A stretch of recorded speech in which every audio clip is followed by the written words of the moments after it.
Yeah, they still allowed it, and they still talked about it. They talked about exactly what provisions had to be given in food and clothing and love.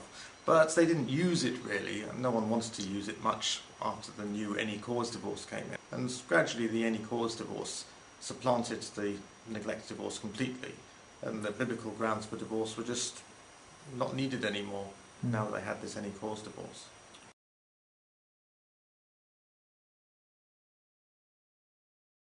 What they did was go to a court and say, look, my husband has not been providing me with money for food or clothes, or he's been neglecting me, we haven't had marital relations for many, many months, or he's gone off to another town and he's left me destitute.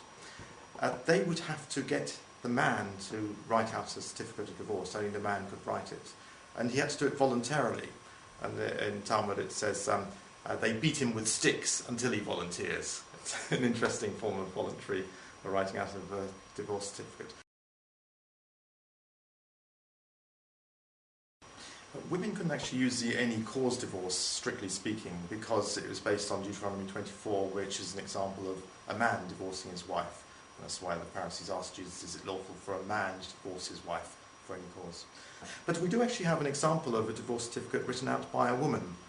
In the early 2nd century, we have a divorce certificate actually written by a male scribe, but on behalf of the woman, and she is clearly divorcing him with no particular grounds being mentioned, so it must be a form of any cause divorce, but not strictly in line with rabbinic law.